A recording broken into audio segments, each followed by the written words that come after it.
No Treason, The Constitution of No Authority. Written by Lysander Spooner. Read by Matt Pritchard. Section 1. The Constitution has no inherent authority or obligation. It has no authority or obligation at all, unless as a contract between man and man.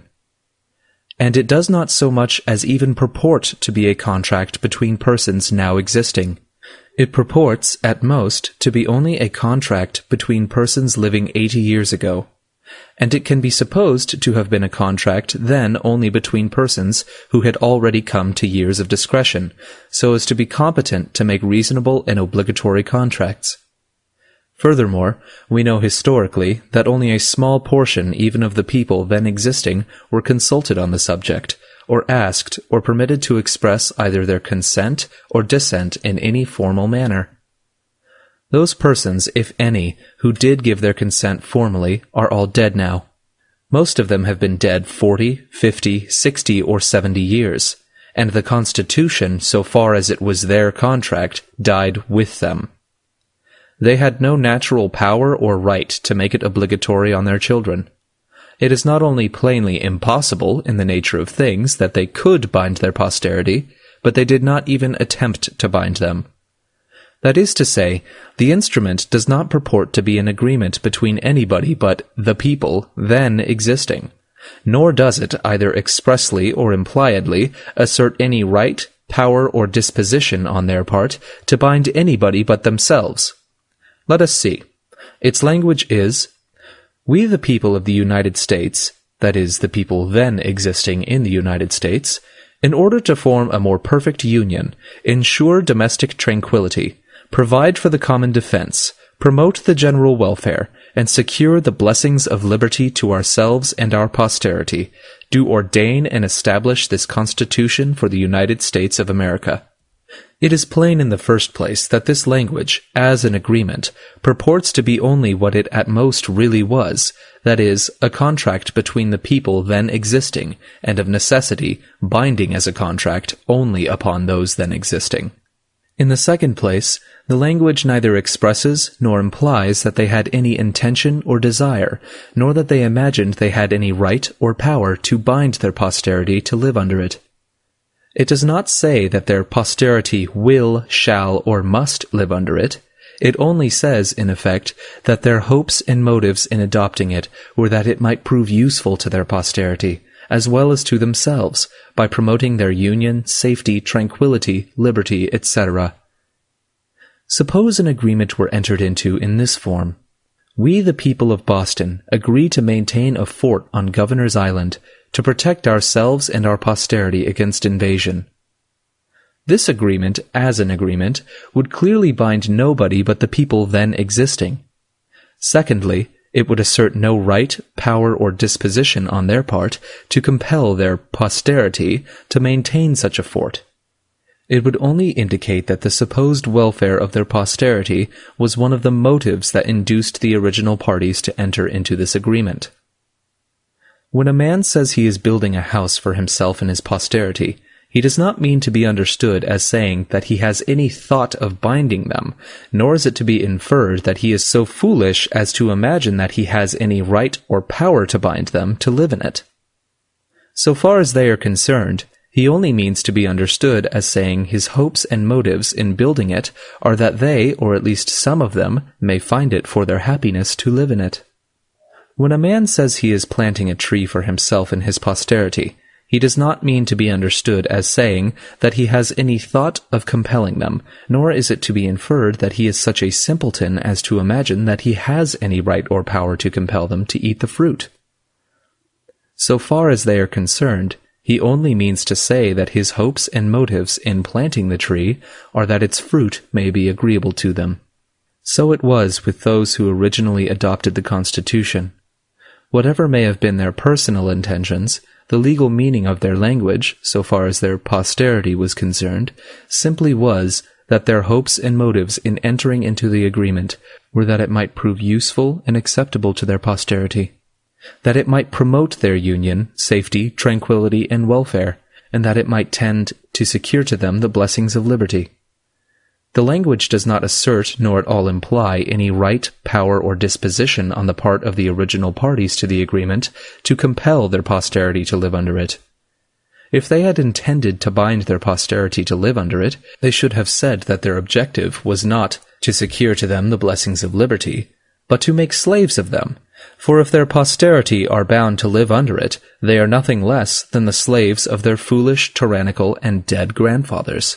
It cannot be said that the Constitution formed the people of the United States for all time into a corporation. It does not speak of the people as a corporation, but as individuals. A corporation does not describe itself as we, nor as people, nor as ourselves, nor does a corporation, in legal language, have any posterity. It supposes itself to have and speaks of itself as having perpetual existence as a single individuality. Moreover, no body of men existing at any one time have the power to create a perpetual corporation. A corporation can become practically perpetual only by the voluntary accession of new members as the old ones die off.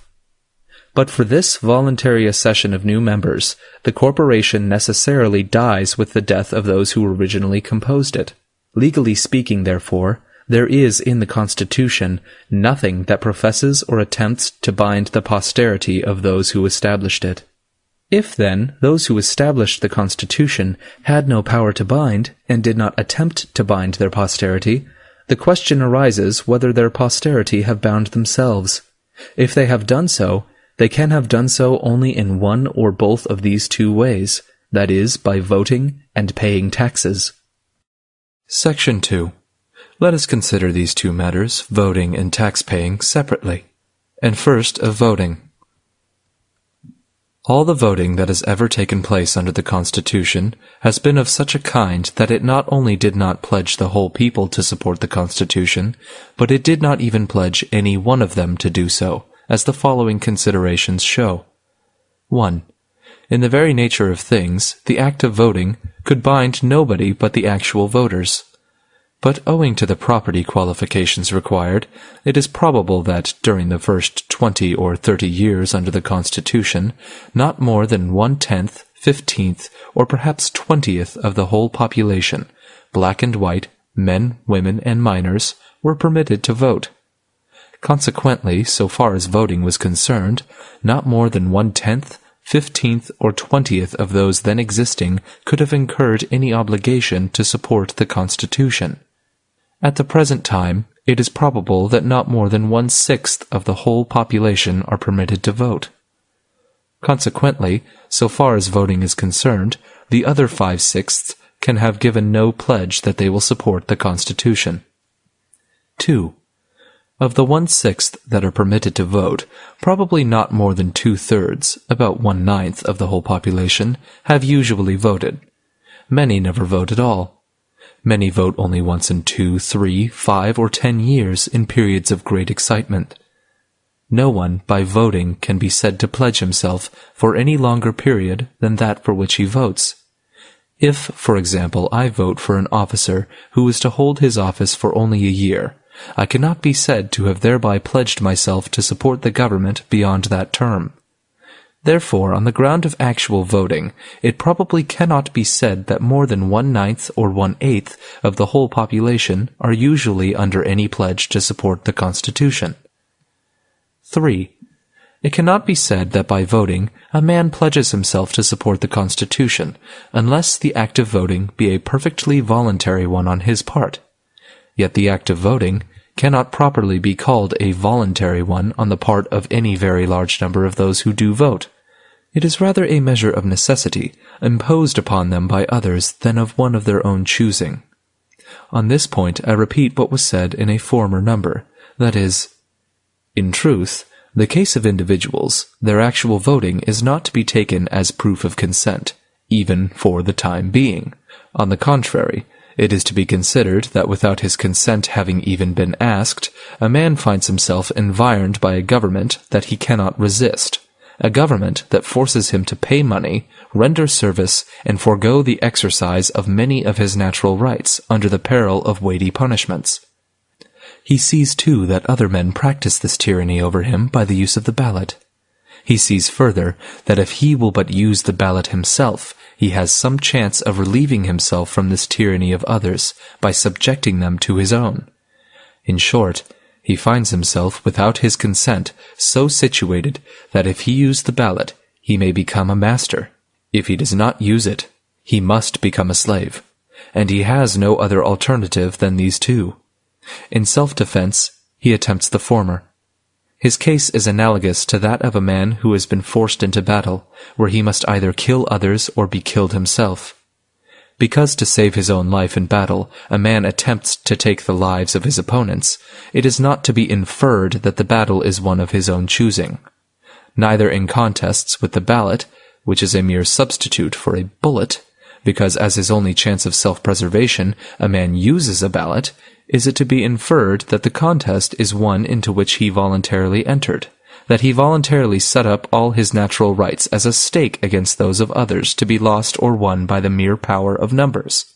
On the contrary, it is to be considered that in an exigency into which he had been forced by others, and in which no other means of self-defense offered, he, as a matter of necessity, used the only one that was left to him.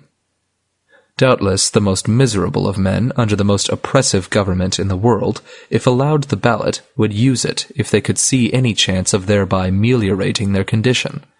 But it would not therefore be a legitimate inference that the government itself that crushes them was one which they had voluntarily set up or even consented to. Therefore, a man's voting under the Constitution of the United States is not to be taken as evidence that he ever freely assented to the Constitution, even for the time being. Consequently, we have no proof that any very large portion even of the actual voters of the United States ever really involuntarily consented to the Constitution, even for the time being. Nor can we ever have such proof until every man is left perfectly free to consent or not, without thereby subjecting himself or his property to be disturbed or injured by others. As we can have no legal knowledge as to who votes from choice and who from the necessity thus forced upon him, we can have no legal knowledge as to any particular individual that he voted from choice, or consequently that by voting he consented or pledged himself to support the government. Legally speaking, therefore, the act of voting utterly fails to pledge any one of them to support the government. It utterly fails to prove that the government rests upon the voluntary support of anybody. On general principles of law and reason, it cannot be said that the government has any voluntary supporters at all, until it can be distinctly shown who its voluntary supporters are. 4. As taxation is made compulsory on all, whether they vote or not, a large proportion of those who vote no doubt do so to prevent their own money being used against themselves, when in fact they would have gladly abstained from voting if they could thereby have saved themselves from taxation alone, to say nothing of being saved from all the other usurpations and tyrannies of the government. To take a man's property without his consent, and then to infer his consent because he attempts by voting to prevent that property from being used to his injury, is a very insufficient proof of his consent to support the Constitution. It is, in fact, no proof at all. And as we can have no legal knowledge as to who the particular individuals are, if there are any, who are willing to be taxed for the sake of voting, we can have no legal knowledge that any particular individual consents to being taxed for the sake of voting, or consequently consents to support the Constitution. 5. At nearly all elections, votes are given for various candidates for the same office. Those who vote for the unsuccessful candidates cannot properly be said to have voted to sustain the Constitution. They may, with more reason, be supposed to have voted not to support the Constitution, but specially to prevent the tyranny which they anticipate the successful candidate intends to practice upon them under color of the Constitution, and therefore may reasonably be supposed to have voted against the Constitution itself. This supposition is the more reasonable, inasmuch as voting is the only mode allowed to them of expressing their dissent to the Constitution. 6. Many votes are usually given for candidates who have no prospect of success. Those who give such votes may reasonably be supposed to have voted as they did, with a special intention not to support, but to obstruct the execution of the Constitution, and therefore against the Constitution itself. 7. As all the different votes are given secretly, by secret ballot, there is no legal means of knowing, from the votes themselves, who votes for and who against the Constitution. Therefore, voting affords no legal evidence that any particular individual supports the Constitution. And where there can be no legal evidence that any particular individual supports the Constitution, it cannot legally be said that anybody supports it. It is clearly impossible to have any legal proof of the intentions of large numbers of men, where there can be no legal proof of the intentions of any particular one of them. 8. There being no legal proof of any man's intentions in voting, we can only conjecture them. As a conjecture, it is probable that a very large proportion of those who vote do so on this principle, that is, that if by voting they could but get the government into their own hands, or that of their friends, and use its powers against their opponents, they would then willingly support the Constitution. But if their opponents are to have the power and use it against them, then they would not willingly support the Constitution. In short, men's voluntary support of the Constitution is doubtless, in most cases, wholly contingent upon the question whether by means of the Constitution they can make themselves masters or are to be made slaves. Such contingent consent as that is, in law and reason, no consent at all. 9. As everybody who supports the Constitution by voting, if there are any such, does so secretly by secret ballot, and in way to avoid all personal responsibility for the act of its agents or representatives, it cannot legally or reasonably be said that anybody at all supports the Constitution by voting. No man can reasonably or legally be said to do such a thing as to assent to or support the Constitution, unless he does it openly and in a way to make himself personally responsible for the acts of his agents, so long as they act within the limits of the power he delegates to them. 10. As all voting is secret by secret ballot, and as all secret governments are necessarily only secret bands of robbers, tyrants, and murderers, the general fact that our government is practically carried on by means of such voting only proves that there is among us a secret band of robbers, tyrants, and murderers, whose purpose is to rob, enslave, and so far as necessary to accomplish their purposes, murder the rest of the people. The simple fact of the existence of such a band does nothing towards proving that the people of the United States, or any one of them, voluntarily supports the Constitution. For all the reasons that have now been given, voting furnishes no legal evidence as to who the particular individuals are, if there are any, who voluntarily support the Constitution. It therefore furnishes no legal evidence that anybody supports it voluntarily. So far, therefore, as voting is concerned, the Constitution, legally speaking, has no supporters at all. And as a matter of fact, there is not the slightest probability that the Constitution has a single bona fide supporter in the country. That is to say, there is not the slightest probability that there is a single man in the country who both understands what the Constitution really is and sincerely supports it for what it really is. The ostensible supporters of the Constitution, like the ostensible supporters of most other governments, are made up of three classes. That is, 1. Knaves, a numerous and active class, who see in the government an instrument which they can use for their own aggrandizement or wealth. 2. Dupes, a large class, no doubt, each of whom, because he is allowed one voice out of millions in deciding what he may do with his own person and his own property, and because he is permitted to have the same voice in robbing, enslaving, and murdering others, that others have in robbing, enslaving, and murdering himself, is stupid enough to imagine that he is a free man, a sovereign, that this is a free government, a government of equal rights, the best government on earth, and such like absurdities. 3. A class who have some appreciation of the evils of government, but either do not see how to get rid of them, or do not choose to so far sacrifice their private interests as to give themselves seriously and earnestly to the work of making a change. Section 3. The payment of taxes being compulsory, of course, furnishes no evidence that anyone voluntarily supports the Constitution. 1. It is true that the theory of our Constitution is that all taxes are paid voluntarily, that our government is a mutual insurance company voluntarily entered into by the people with each other, that each man makes a free and purely voluntary contract with all others who are party to the Constitution, to pay so much money for so much protection, the same as he does with any other insurance company, and that he is just as free not to be protected and not to pay tax as he is to pay a tax and be protected. But this theory of our government is wholly different from the practical fact. The fact is that the government, like a highwayman, says to a man, your money or your life. And many, if not most, taxes are paid under the compulsion of that threat. The government does not indeed waylay a man in a lonely place, spring upon him from the roadside, and holding a pistol to his head, proceed to rifle his pockets.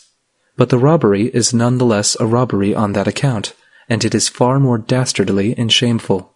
The highwayman takes solely upon himself the responsibility, danger, and crime of his own act.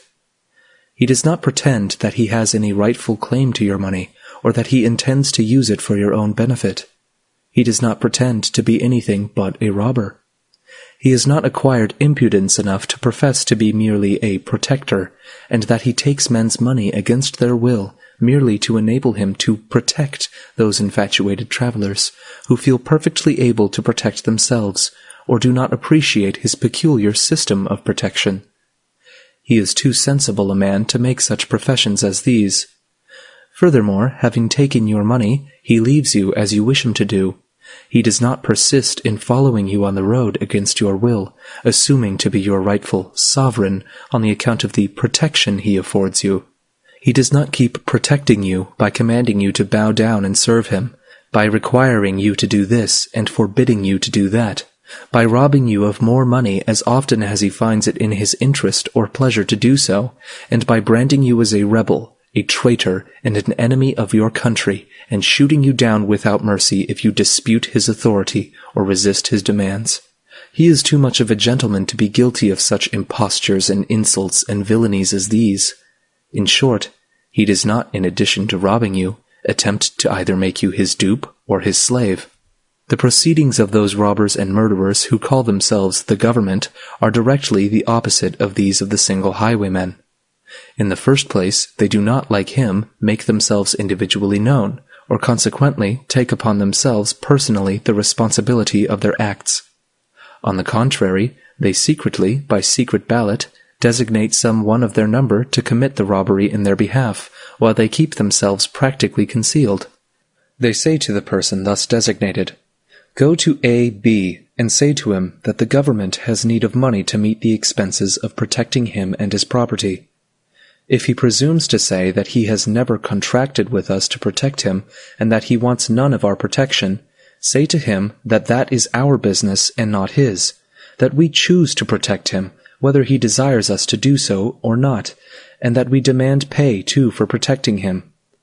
If he dares to inquire who the individuals are who have thus taken upon themselves the title of the government, and who assume to protect him, and demand payment of him, without his ever having made any contract with them, say to him that that too is our business, and not his, that we do not choose to make ourselves individually known to him, that we have secretly, by secret ballot, appointed you our agent to give him notice of our demands, and if he complies with them, to give him, in our name, a receipt that will protect him against any similar demand for the present year.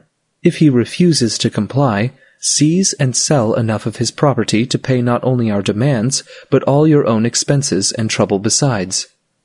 If he resists the seizure of his property, call upon the bystanders to help you.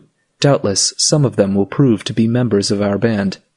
If, in defending his property, he should kill any of our band who are assisting you, capture him at all hazards, charge him in one of our courts with murder, convict him, and hang him. If he should call upon his neighbors, or any others who, like him, may be disposed to resist our demands, and they should come in large numbers to his assistance, cry out that they are all rebels and traitors, that our country is in danger, call upon the commander of our hired murderers, Tell him to quell the rebellion and save the country, cost what it may. Tell him to kill all who resist, though they should be hundreds of thousands, and thus strike terror into all others similarly disposed. See that the work of murder is thoroughly done, that we may have no further trouble of this kind hereafter. When these traitors shall have thus been taught our strength and our determination, they will be good, loyal citizens for many years, and pay their taxes without a why or a wherefore. It is under such compulsion as this that taxes, so-called, are paid, and how much proof the payment of taxes affords that the people consent to support the government, it needs no further argument to show. 2. Still another reason why the payment of taxes implies no consent or pledge to support the government is that the taxpayer does not know and has no means of knowing who the particular individuals are who compose the government. To him, the government is a myth, an abstraction, an incorporeality with which he can make no contract, and to which he can give no consent and make no pledge. He knows it only through its pretended agents. The government itself he never sees. He knows indeed by common report that certain persons of a certain age are permitted to vote, and thus to make themselves parts of, or, if they choose, opponents of the government for the time being. But who of them do thus vote, and especially how each one votes, whether as to aid or oppose the government, he does not know, the voting being all done secretly by secret ballot. Who, therefore, practically compose the government for the time being, he has no means of knowing. Of course he can make no contract with them, give them no consent, and make them no pledge. Of necessity, therefore, his paying taxes to them implies on his part no contract, consent, or pledge to support them, that is, to support the government or the Constitution. 3. Not knowing who the particular individuals are who call themselves the government, the taxpayer does not know whom he pays his taxes to. All he knows is that a man comes to him representing himself to be the agent of the government, that is, the agent of a secret band of robbers and murderers who have taken to themselves the title of government, and have determined to kill everybody who refuses to give them whatever money they demand. To save his life, he gives up his money to this agent. But as this agent does not make his principles individually known to the taxpayer, the latter, after he has given up his money, knows no more who are the government, that is, who were the robbers, than he did before. To say, therefore, that by giving up his money to their agent he entered into a voluntary contract with them, that he pledges himself to obey them, to support them, and to give them whatever money they should demand of him in the future, is simply ridiculous. 4. All political power, as it is called, rests practically upon this matter of money. Any number of scoundrels having enough money to start with can establish themselves as a government, because with money they can hire soldiers, and with soldiers extort more money, and also compel general obedience to their will.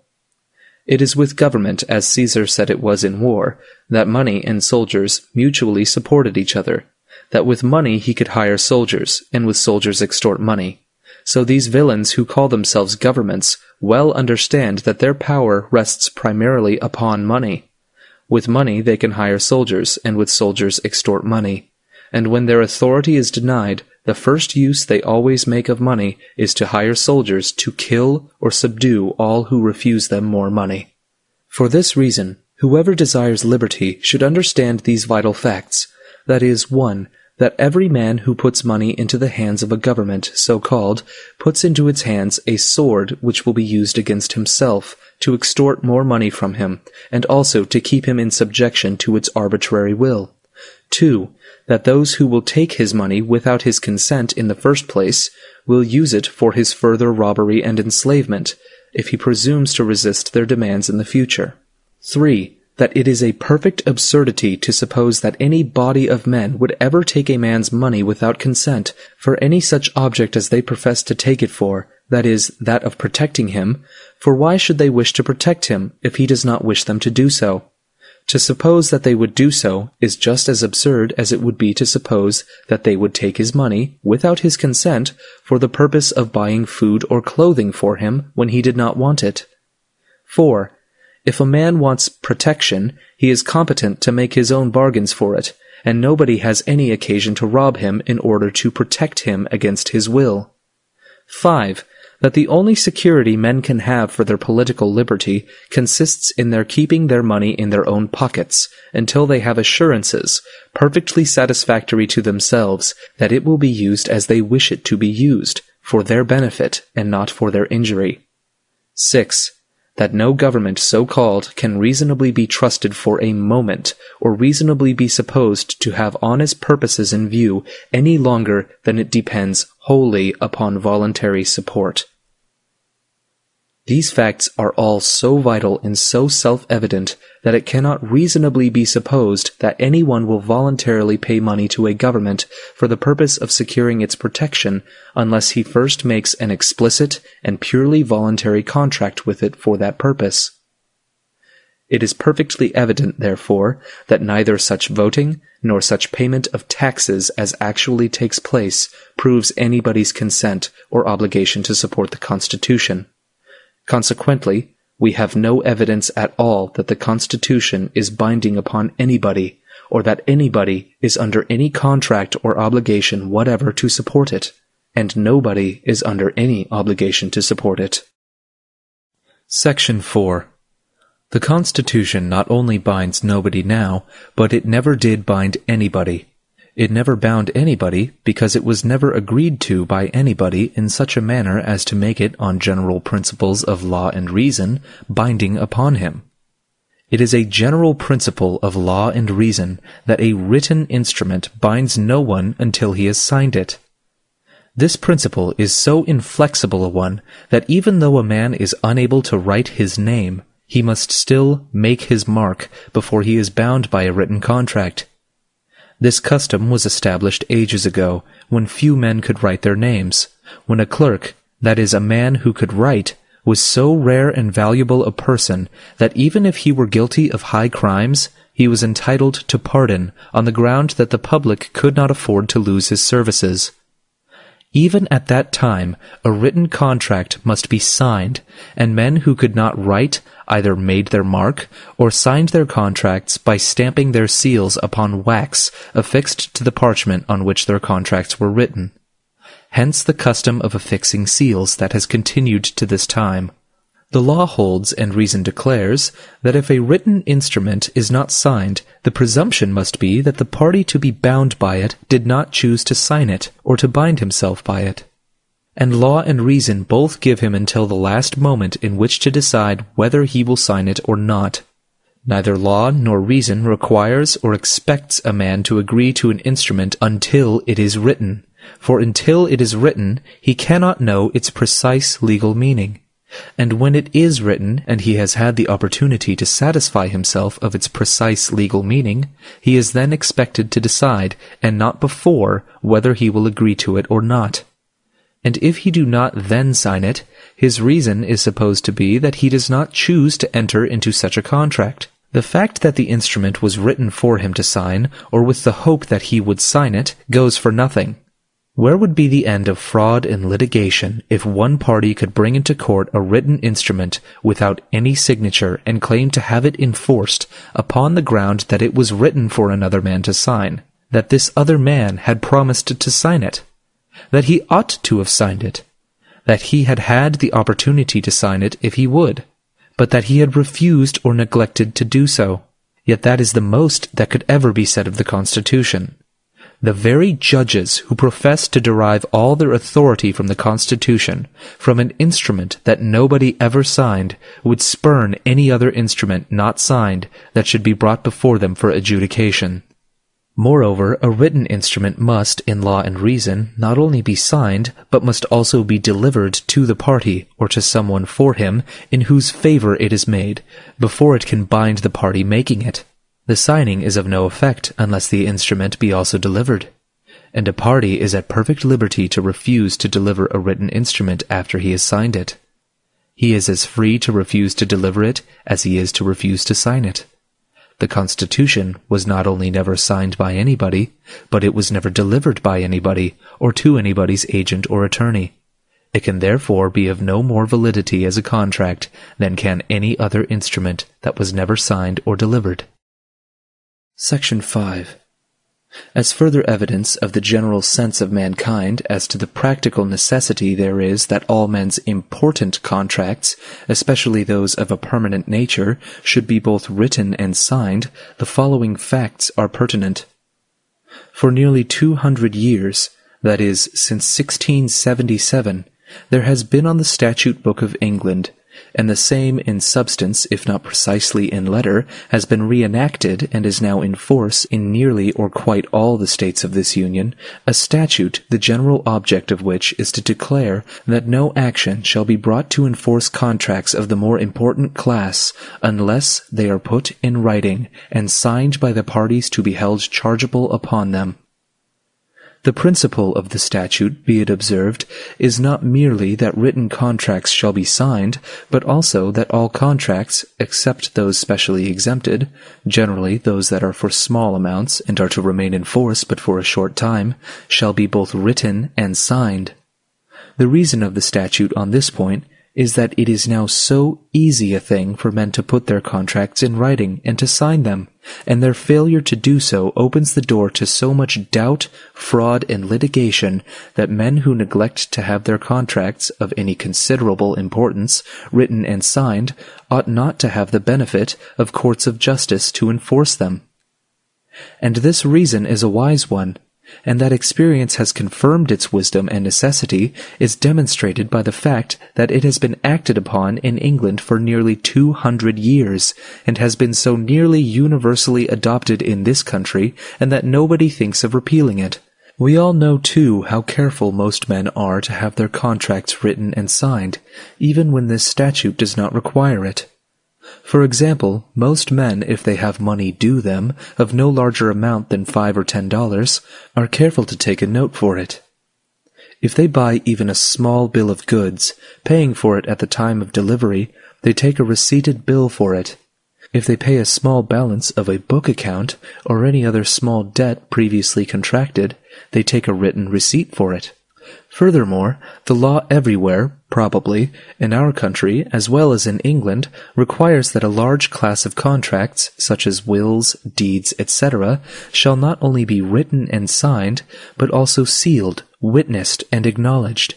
And in the case of married women conveying their rights in real estate, the law in many states requires that the women shall be examined separate and apart from their husbands, and declare that they sign their contracts free of any fear or compulsion of their husbands. Such are some of the precautions which the laws require, and which individuals, from motives of common prudence, even in cases not required by law, take to put their contracts in writing, and have them signed, and to guard against all uncertainties and controversies in regard to their meaning and validity.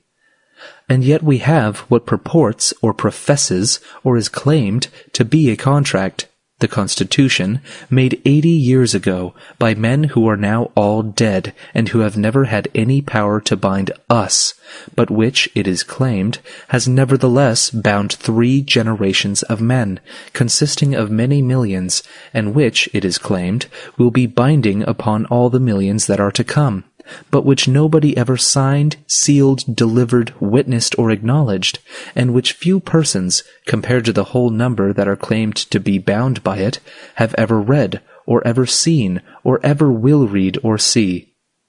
And of those who have ever read it, or ever will read it, scarcely any 2, perhaps no 2, have ever agreed or ever will agree as to what it means. Moreover, this supposed contract, which would not be received in any court of justice sitting under its authority, if offered to prove a debt of $5 owing by one man to another, is one by which, as it is generally interpreted by those who pretend to administer it, all men, women, and children throughout the country and through all time surrender not only all their property, but also their liberties, and even lives into the hands of men who by this supposed contract are expressly made wholly irresponsible for their disposal of them.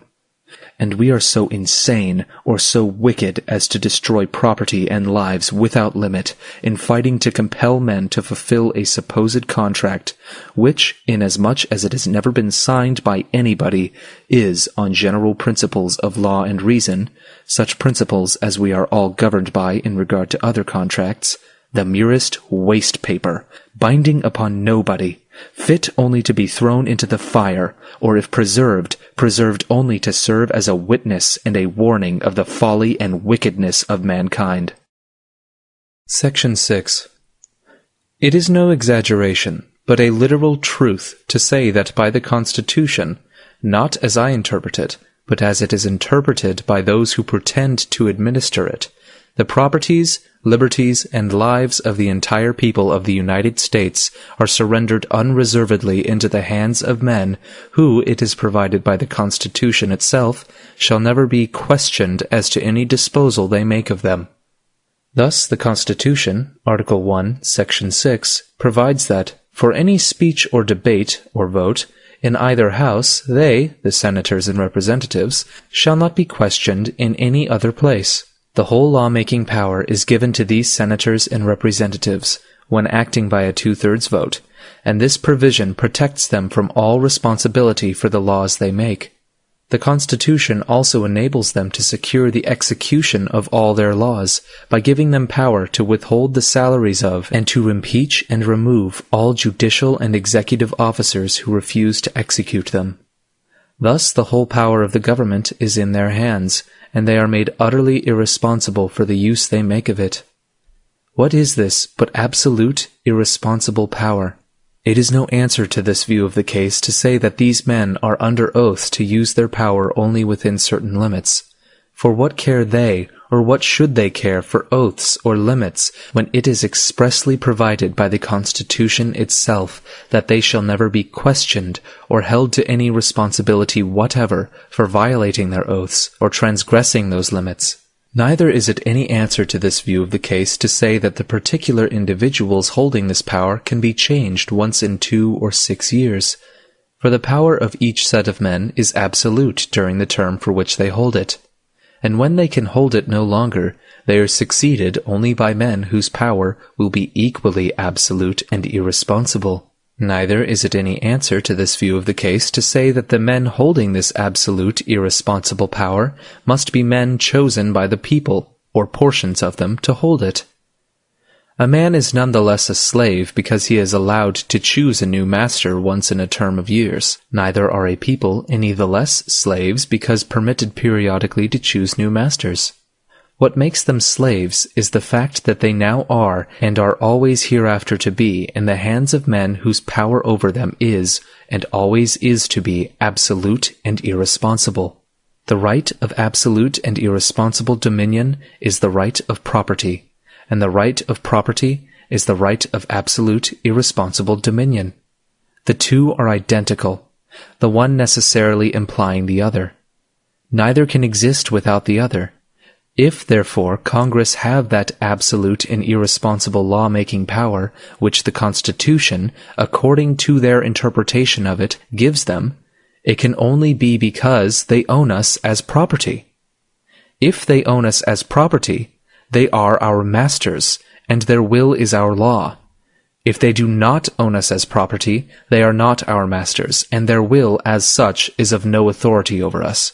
But these men who claim and exercise this absolute and irresponsible dominion over us dare not be consistent and claim either to be our masters or to own us as property.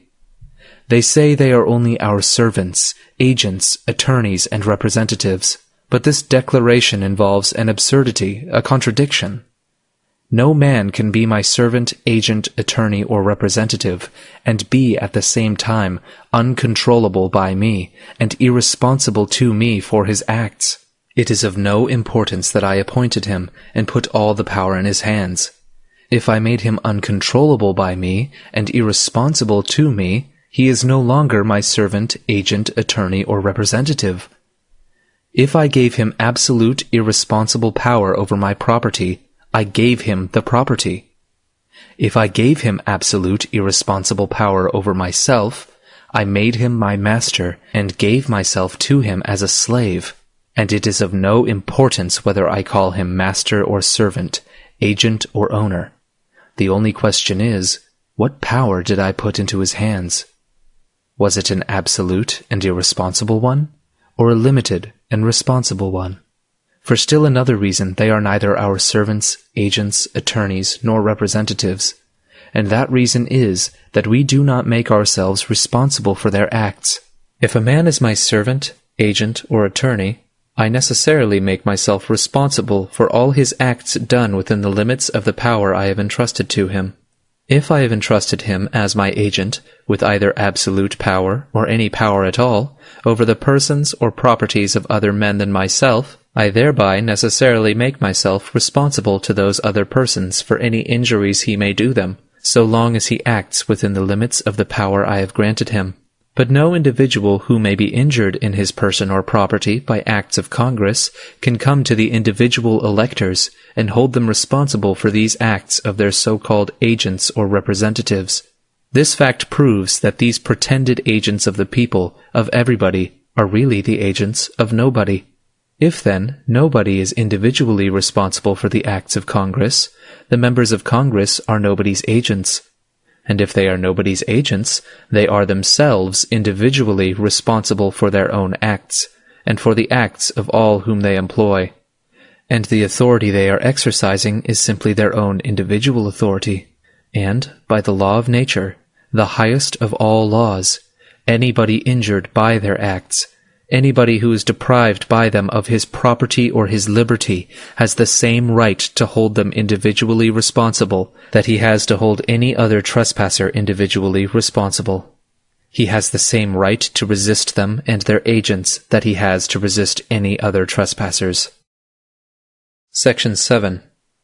It is plain, then, that on general principles of law and reason, such principles as we all act upon in courts of justice and in common life, the Constitution is no contract, that it binds nobody, and never did bind anybody, and all that those who pretend to act by its authority are really acting without any legitimate authority at all, that on general principles of law and reason they are mere usurpers, that everybody not only has the right, but is morally bound to treat them as such.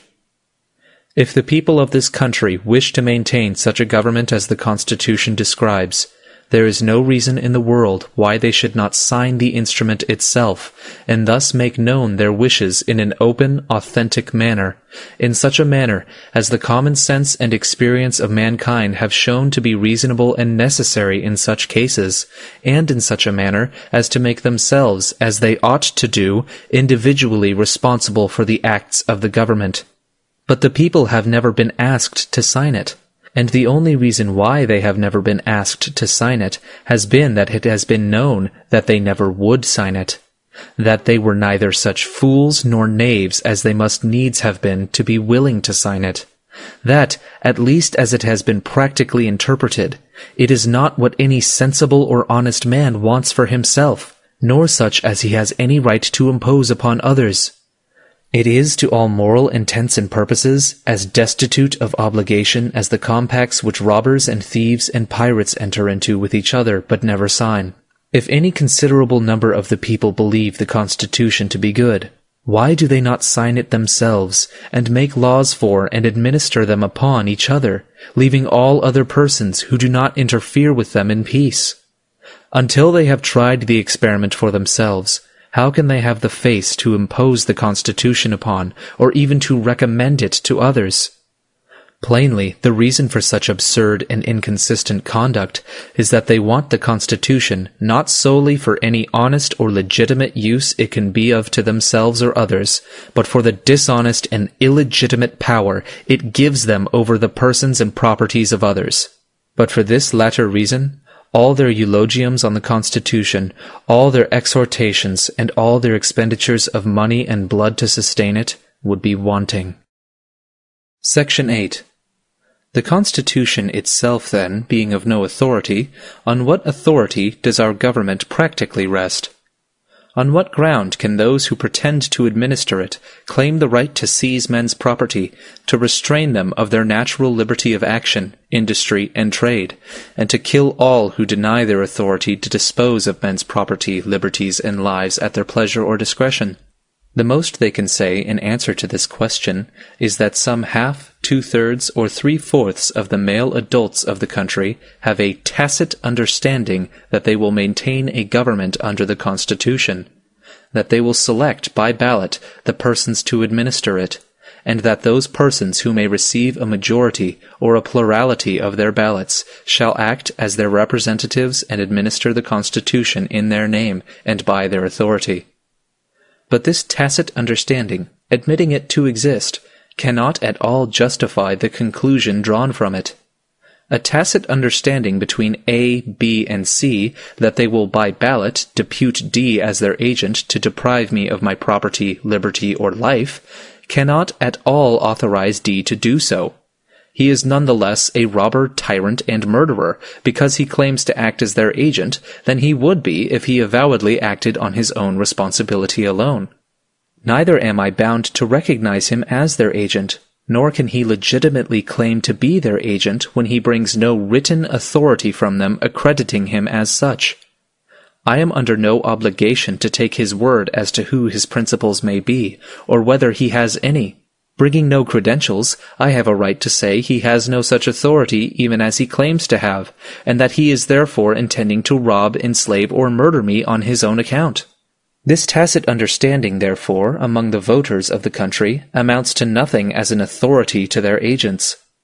Neither do the ballots by which they select their agents avail any more than does their tacit understanding, for their ballots are given in secret, and therefore in a way to avoid any personal responsibility for the acts of their agents. No body of men can be said to authorize a man to act as their agent to the injury of a third person, unless they do it in so open and authentic a manner as to make themselves personally responsible for his acts. None of the voters in this country appoint their political agents in any open, authentic manner, or in any manner to make themselves responsible for their acts. Therefore, these pretended agents cannot legitimately claim to be really agents. Somebody must be responsible for the acts of these pretended agents, and if they cannot show any open and authentic credentials from their principles, they cannot, in law or reason, be said to have any principles. The maxim applies here that what does not appear does not exist. If they can show no principles, they have none. But even these pretended agents do not themselves know who their pretended principles are. These latter act in secret, for acting by secret ballot is acting in secret as much as if they were to meet in secret conclave in the darkness of night, and they are personally as much unknown to the agents they select as they are to others. No pretended agent, therefore, can ever know by whose ballots he is selected, or consequently who his real principles are. Not knowing who his principles are, he has no right to say that he has any. He can, at most, say only that he is the agent of a secret band of robbers and murderers, who are bound by that faith which prevails among confederates in crime to stand by him if his acts done in their name shall be resisted. Men honestly engaged in attempting to establish justice in the world have no occasion thus to act in secret, or to appoint agents to do acts for which they, the principals, are not willing to be responsible. The secret ballot makes a secret government, and a secret government is a secret band of robbers and murderers. Open despotism is better than this. The single despot stands in the face of all men and says, "I am the state. My will is law. I am your master. I take the responsibility of my acts. The only arbiter I acknowledge is the sword. If anyone denies my right, let him try conclusions with me." But a secret government is little less than a government of assassins. Under it, a man knows not who his tyrants are until they have struck, and perhaps not then. He may guess beforehand as to some of his immediate neighbors, but he really knows nothing. The man to whom he would most naturally fly for protection may prove an enemy when the time of trial comes. This is the kind of government we have, and it is the only one we are likely to have until men are ready to say, "We will consent to no constitution except such a one as we are neither ashamed nor afraid to sign, and we will authorize no government to do anything in our name which we are not willing to be personally responsible for." Section 9. What is the motive of the secret ballot? This, and only this. Like other confederates in crime, Those who use it are not friends but enemies, and they are afraid to be known and to have their individual doings known even to each other. They can contrive to bring about a sufficient understanding to enable them to act in concert against other persons, but beyond this they have no confidence and no friendship among themselves. In fact, they are engaged quite as much in schemes for plundering each other as in plundering those who are not of them. And it is perfectly well understood among them that the strongest party among them will, in certain contingencies, murder each other by the hundreds of thousands, as they lately did do, to accomplish their purposes against each other. Hence they dare not be known and have their individual doings known even to each other. And this is avowedly the only reason for the ballot. For a secret government, a government by secret bands of robbers and murderers. And we are insane enough to call this liberty. To be a member of this secret band of robbers and murderers is esteemed a privilege and an honor. Without this privilege, a man is considered a slave, but with it, a free man. With it he is considered a free man because he has the same power to secretly, by secret ballot, procure the robbery, enslavement, and murder of another man, and that other man has to procure his robbery, enslavement, and murder. And they call this equal rights. If any number of men, many or few, claim the right to govern the people of this country, let them make and sign an open compact with each other to do so. Let them thus make themselves individually known to those whom they propose to govern, and let them thus openly take the legitimate responsibility of their acts. How many of those who now support the Constitution will ever do this? How many will dare openly proclaim their right to govern, or to take the legitimate responsibility of their acts? Not one. Section 10. It is obvious that, on general principles of law and reason, there exists no such thing as a government created by or resting upon any consent, compact, or agreement of the people of the United States with each other. That the only visible, tangible, responsible government that exists is that of a few individuals only, who act in concert and call themselves by the several names of senators, representatives, presidents, judges, marshals, treasurers, collectors, generals, colonels, captains, etc., etc. On general principles of law and reason, it is of no importance whatever that those few individuals profess to be the agents and representatives of the people of the United States, since they can show no credentials from the people themselves. They were never appointed as agents or representatives in any open, authentic manner. They do not themselves know and have no means of knowing and cannot prove who their principals, as they call them, are individually, and consequently cannot in law or reason be said to have any principles at all. It is obvious, too, that if these alleged principles ever did appoint these pretended agents or representatives, they appointed them secretly, by secret ballot, and in a way to avoid all personal responsibility for their acts. That at most, these alleged principles put these pretended agents forward for the most criminal purposes, that is, to plunder the people of their property, and restrain them of their liberty, and that the only authority that these alleged principles have for so doing is simply a tacit understanding among themselves that they will imprison, shoot, or hang every man who resists the exactions and restraints which their agents or representatives may impose upon them. Thus it is obvious that the only visible, tangible government we have is made up of these professed agents or representatives of a secret band of robbers and murderers, who to cover up or gloss over their robberies and murders have taken to themselves the title of the people of the United States, and who, on the pretense of being the people of the United States, assert their right to subject to their dominion and to control and dispose of at their pleasure all property and persons found in the United States. Section 11. On general principles of law and reason, the oaths which these pretended agents of the people take to support the Constitution are of no validity or obligation. And why? For this, if for no other reason, that is, that they are given to nobody. There is no privity, as the lawyers say, that is, no mutual recognition, consent, and agreement between those who take these oaths and any other persons. If I go upon Boston Common, and in the presence of 100,000 people, men, women, and children with whom I have no contract on the subject, take an oath that I will enforce upon them the laws of Moses, of Lycurgus, of Solon, of Justinian, or of Alfred, that oath is, on general principles of law and reason, of no obligation. It is of no obligation not merely because it is intrinsically a criminal one, but also because it is given to nobody, and consequently pledges my faith to nobody. It is merely given to the winds. It would not alter the case at all to say that among these 100,000 persons, in whose presence the oath was taken, there were 2, 3, or 5,000 male adults, who had secretly, by secret ballot, and in a way to avoid making themselves individually known to me, or to the remainder of the 100,000, designated me as their agent to rule, control, plunder, and if need be, murder these 100,000 people.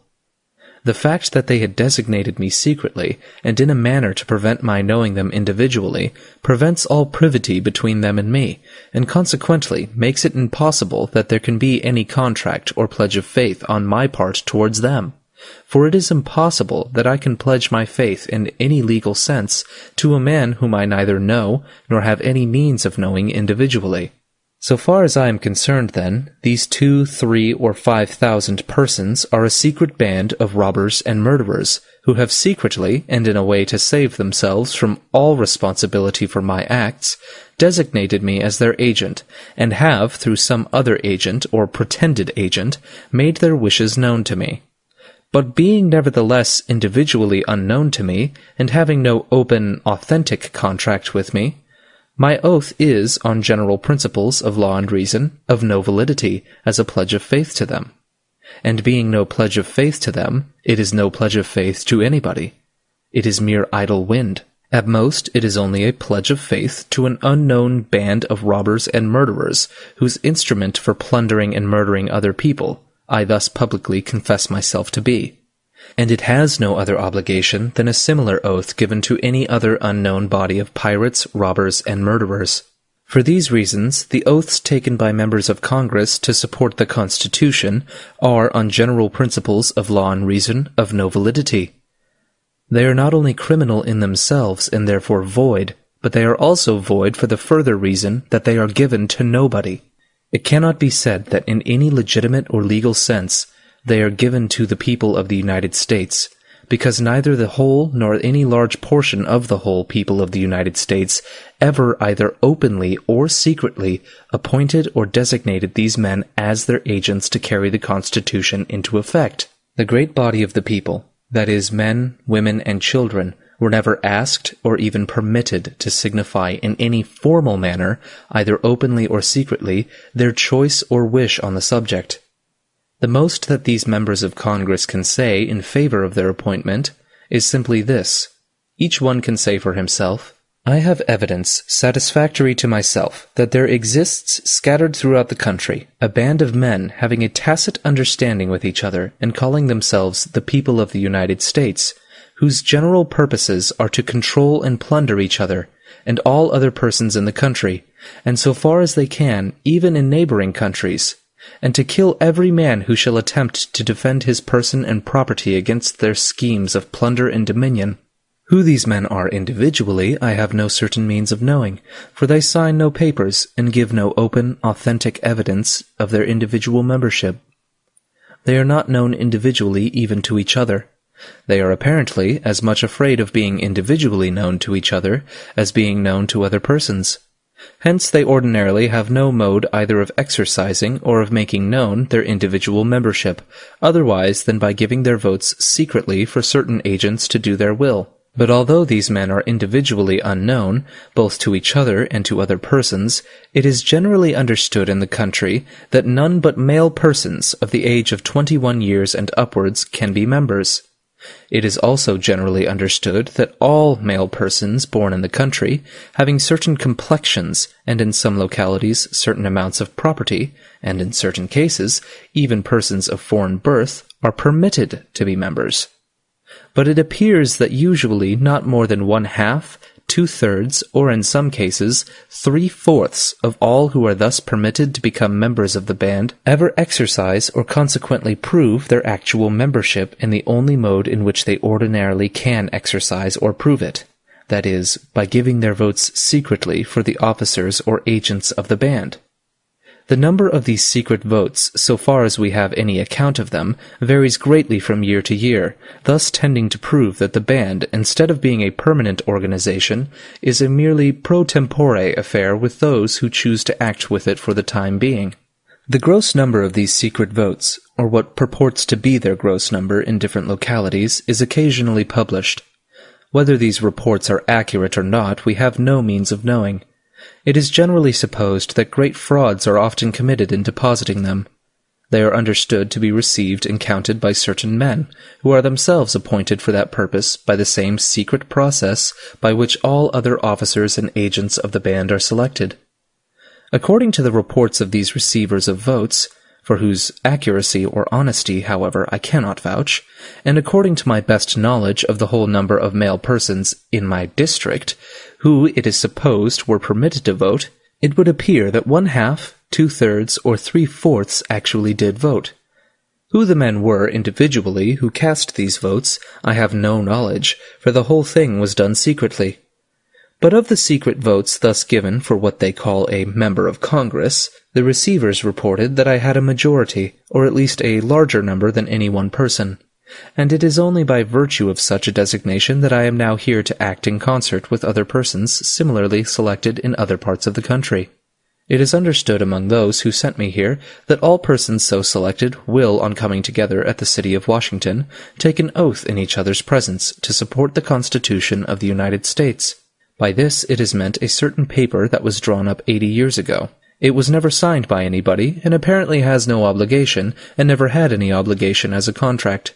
In fact, few persons ever read it, and doubtless much the largest number of those who voted for me and the others never even saw it, or now pretend to know what it means. Nevertheless, it is often spoken of in the country as the Constitution of the United States, and for some reason or another, the men who sent me here seem to expect that I, and all with whom I act, will swear to carry this Constitution into effect. I am therefore ready to take this oath, and to cooperate with all others similarly selected, who are ready to take the same oath. This is the most that any member of Congress can say in proof that he has any constituency, that he represents anybody, that his oath to support the Constitution is given to anybody, or pledges his faith to anybody. He has no open, written, or other authentic evidence, such as is required in all other cases, that he ever was appointed the agent or representative of anybody. He has no written power of attorney from any single individual. He has no such legal knowledge as is required in all other cases by which he can identify a single one of those who pretend to have appointed him to represent them. Of course, his oath, professedly given to them, to support the Constitution, is, on general principles of law and reason, an oath given to nobody. It pledges his faith to nobody. If he fails to fulfill his oath, not a single person can come forward and say to him, "You have betrayed me, or broken faith with me." No one can come forward and say to him, "I appointed you my attorney to act for me. I required you to swear that as my attorney you would support the Constitution. You promised me that you would do so, and have now forfeited the oath you gave me." No single individual can say this. No open, avowed, or responsible association or body of men can come forward and say to him, "We appointed you our attorney to act for us. We required you to swear that as our attorney you would support the Constitution. You promised us that you would do so, and now you have forfeited the oath you gave to us." No open, avowed, or responsible association or body of men can say this to him, because there is no such association or body of men in existence. If anyone should assert that there is such an association, let him prove, if he can, who compose it. Let him produce, if he can, any open, written, or other authentic contract, signed or agreed to by these men, forming themselves into an association, making themselves known as such to the world, appointing him as their agent, and making themselves individually or as an association responsible for his acts, done by their authority. Until all this can be shown, No one can say that in any legitimate sense there is any such association, or that he is their agent, or that he ever gave his oath to them, or ever pledged his faith to them. Until all this can be shown, no one can say that in any legitimate sense there is any such association, or that he is their agent, or that he ever gave his oath to them, or ever pledged his faith to them. On general principles of law and reason, it would be sufficient answer for him to say to all individuals and all pretended associations of individuals who should accuse him of a breach of faith to them, "I never knew you. Where is your evidence that you, either individually or collectively, ever appointed me your attorney? That you ever required me to swear to you that as your attorney I would support the Constitution, or that I have now broken any faith I ever pledged to you? You may or may not be members of that secret band of robbers and murderers, who act in secret, appoint their agents by secret ballot, who keep themselves individually unknown even to the agents they thus appoint, and who, therefore, cannot claim that they have any agents, or that any of their pretended agents ever gave his oath or pledged his faith to them. I repudiate you altogether. My oath was given to others with whom you have nothing to do, or it was idle wind given only to the idle winds. Begone." Section 12. For the same reasons, the oaths of all other pretended agents of this secret band of robbers and murderers are, on general principles of law and reason, equally destitute of obligation. They are given to nobody, but only to the winds. The oaths of the tax-gatherers and treasurers of the band are, on general principles of law and reason, of no validity. If any tax-gatherer, for example, should put the money he receives into his own pocket and refuse to part with it, the members of this band could not say to him, "You collected that money as our agent and for our uses, and you swore to pay it over to us, or to those we should appoint to receive it. You have betrayed us and broken faith with us." It would be a sufficient answer for him to say to them, "I never knew you. You never made yourselves individually known to me. I never gave my oath to you as individuals. You may or you may not be members of that secret band who appoint agents to rob and murder other people, but who are cautious not to make themselves individually known, either to such agents or to those whom their agents are commissioned to rob. If you are members of that band, you have given me no proof that you ever commissioned me to rob others for your benefit. I never knew you as individuals, and of course never promised you that I would pay over to you the proceeds of my robberies. I committed my robberies on my own account, and for my own profit.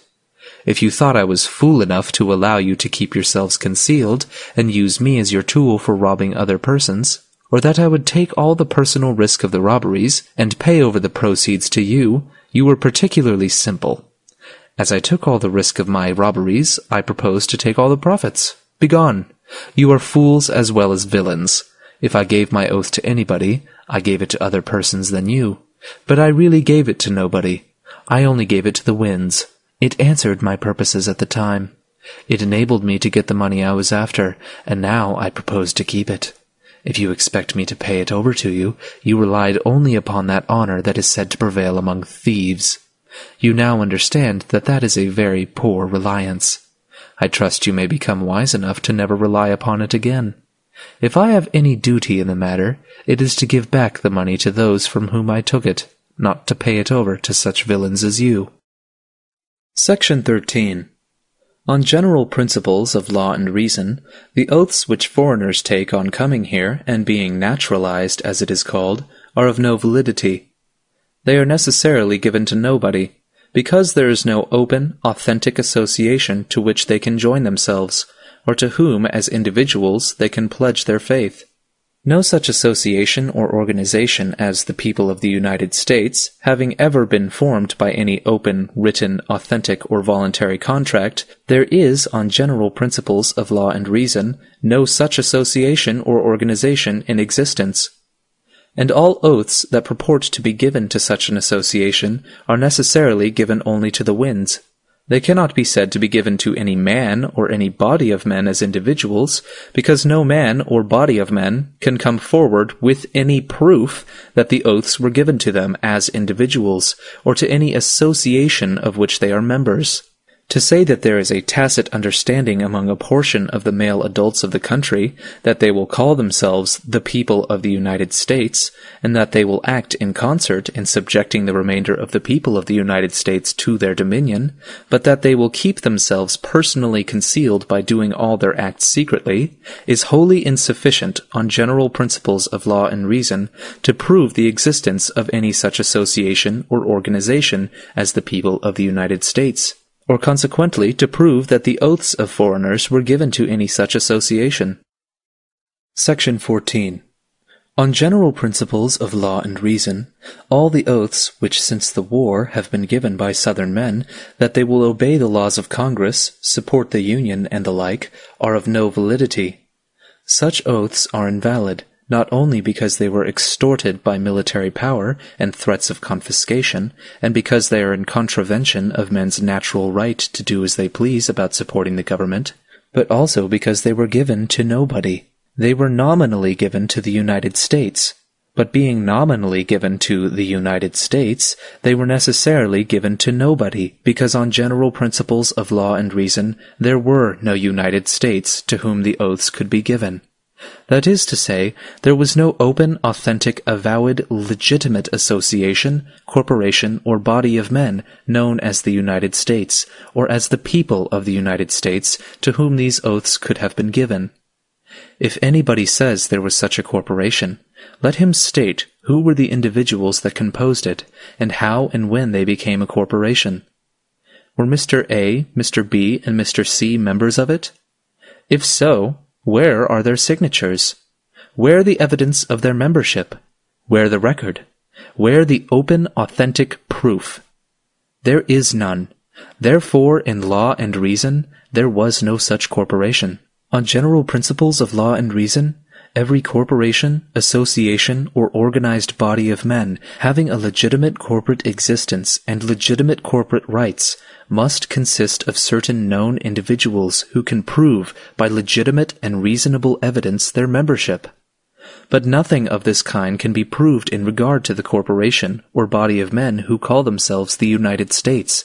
Not a man of them in all the northern states can prove by any legitimate evidence, such as is required to prove membership in other legal corporations, that he himself or any other man whom he can name is a member of any corporation or association called the United States, or the people of the United States, or consequently that there is any such corporation. And since no such corporation can be proved to exist, it cannot, of course, be proved that the oaths of Southern men were given to any such corporation.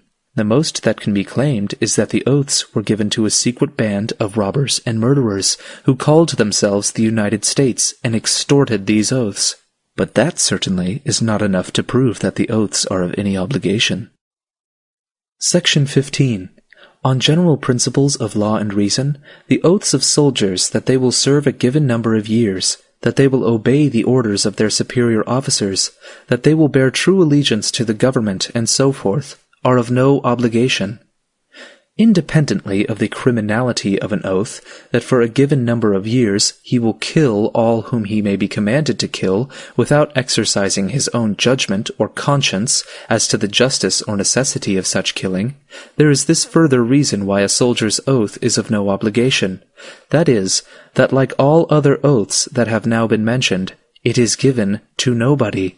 There being in no legitimate sense any such corporation or nation as the United States, nor consequently in any legitimate sense any such government as the government of the United States, a soldier's oath given to or contract made with such a nation or government is necessarily an oath given to or a contract made with nobody. Consequently, such oath or contract can be of no obligation. Section 16. On general principles of law and reason, the treaties, so-called, which purport to be entered into with other nations by persons calling themselves ambassadors, secretaries, presidents, and senators of the United States, in the name and in the behalf of the people of the United States, are of no validity. These so-called ambassadors, secretaries, presidents, and senators, who claim to be the agents of the people of the United States for making these treaties, can show no open, written, or other authentic evidence that either the whole people of the United States or any other open, avowed, responsible body of men calling themselves by that name ever authorized these pretended ambassadors and others to make treaties in the name of or binding upon any one of the people of the United States, or any other avowed, responsible body of men calling themselves by that name ever authorized these pretended ambassadors, secretaries, and others in their name and behalf to recognize certain other persons, calling themselves emperors, kings, queens, and the like, as the rightful rulers, sovereigns, masters, or representatives of the different peoples whom they assume to govern, to represent, and to bind. The nations, as they are called, with whom our pretended ambassadors, secretaries, presidents, and senators profess to make treaties, are as much myths as our own. On general principles of law and reason, there are no such nations. That is to say, neither the whole people of England, for example, nor any open, avowed, responsible body of men calling themselves by that name, ever by any open, written, or other authentic contract with each other, formed themselves into a bona fide, legitimate association or organization, or authorized any king, queen, or other representative to make treaties in their name, or to bind them, either individually or as an association by such treaties. Our pretended treaties, then, being made with no legitimate or bona fide nations or representative of nations, and being made, on our part, by persons who have no legitimate authority to act for us, have intrinsically no more validity than a pretended treaty made by the man in the moon with the king of the Pleiades. Section 17. On general principles of law and reason, debts contracted in the name of the United States, or of the people of the United States, are of no validity. It is utterly absurd to pretend that debts to the amount of 2,500 millions of dollars are binding upon 35 or 40 millions of people, when there is not a particle of legitimate evidence, such as would be required to prove a private debt, that can be produced against any one of them, that either he or his properly authorized attorney ever contracted to pay 1 cent. Certainly, neither the whole people of the United States, nor any number of them, ever separately or individually contracted to pay a cent of these debts. Certainly, also, neither the whole people of the United States, nor any number of them, ever by any open, written, or other authentic and voluntary contract, united themselves as a firm, corporation, or association by the name of the United States, or the people of the United States, and authorized their agents to contract debts in their name. Certainly, too, there is in existence no such firm, corporation, or association as the United States, or the people of the United States, formed by any open, written, or other authentic and voluntary contract, and having corporate property with which to pay these debts. How, then, is it possible, on any general principle of law or reason, that debts that are binding upon nobody individually can be binding upon 40 millions of people collectively, when on general and legitimate principles of law and reason, these 40 millions of people neither have nor ever had any corporate property, never made any corporate or individual contract, and neither have nor ever had any corporate existence? Who, then, created these debts in the name of the United States? Why, at most, only a few persons, calling themselves members of Congress, etc., who pretended to represent the people of the United States, but who really represented only a secret band of robbers and murderers, who wanted money to carry on the robberies and murders in which they were engaged, and who intended to extort from the future people of the United States, by robbery and threats of murder, and real murder if that should prove necessary, the means to pay these debts. This band of robbers and murderers, who were the real principals in contracting these debts, is a secret one, because its members have never entered into any open, written, avowed, or authentic contract by which they may be individually known to the world, or even to each other. Their real or pretended representatives who contracted these debts in their name were selected, if selected at all, for that purpose secretly, by secret ballot, and in a way to furnish evidence against none of the principals individually. And these principals were really known individually neither to the pretended representatives who contracted these debts in their behalf, nor to those who lent the money. The money, therefore, was all borrowed and lent in the dark, that is, by men who did not see each other's faces, or know each other's names, who could not then and cannot now identify each other as principals in the transactions, and who consequently can prove no contract with the other. Furthermore, the money was all lent and borrowed for criminal purposes. That is, for purposes of robbery and murder, and for this reason the contracts were all intrinsically void, and would have been so even though the real parties, borrowers and lenders, had come face to face and made their contracts openly in their own proper names. Furthermore, this secret band of robbers and murderers, who were the real borrowers of this money, having no legitimate corporate existence, have no corporate property with which to pay these debts. They do indeed pretend to own large tracts of wild lands lying between the Atlantic and the Pacific Oceans, and between the Gulf of Mexico and the Northern Pole. But on general principles of law and reason, they might as well pretend to own the Atlantic and Pacific Oceans themselves, or the atmosphere and the sunlight, and to hold them and dispose of them for the payment of these debts. Having no corporate property with which to pay what purports to be their corporate debts, this secret band of robbers and murderers are really bankrupt. They have nothing to pay with. In fact, they do not propose to pay their debts otherwise than from the proceeds of their future robberies and murders. These are confessedly their sole reliance, and were known to be such by the lenders of the money at the time the money was lent. And it was, therefore, virtually a part of the contract that the money should be repaid only from the proceeds of these future robberies and murders. For this reason, if for no other, the contracts were void from the beginning.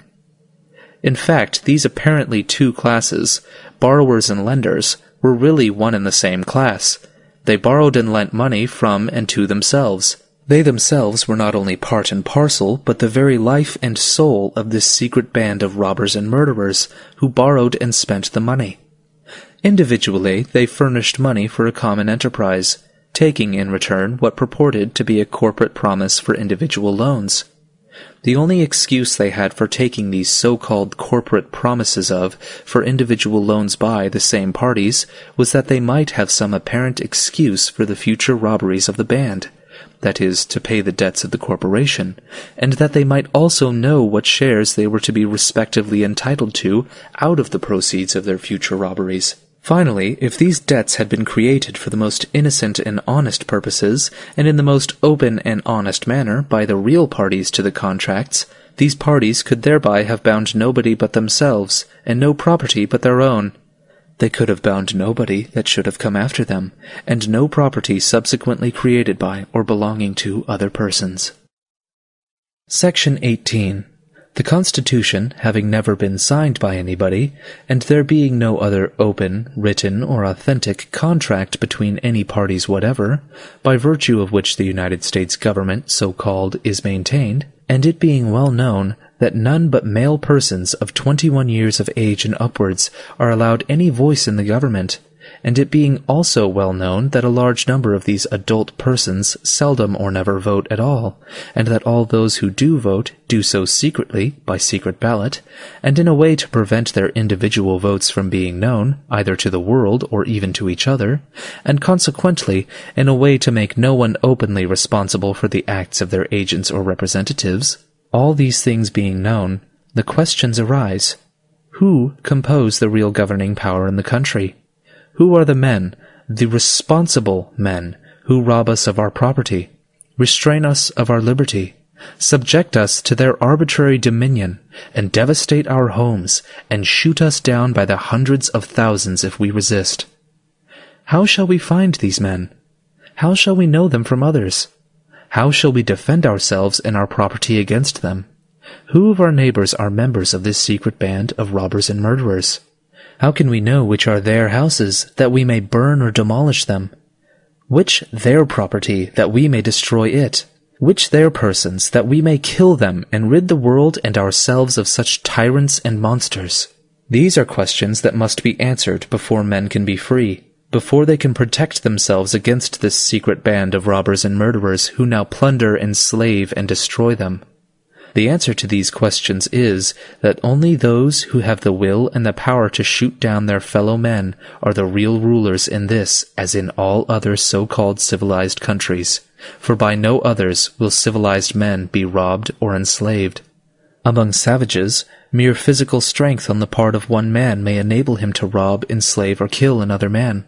Among barbarians, mere physical strength on the part of any body of men, disciplined and acting in concert, though with very little money or other wealth, may, under some circumstances, enable them to rob, enslave, or kill another body of men, as numerous or perhaps even more numerous than themselves.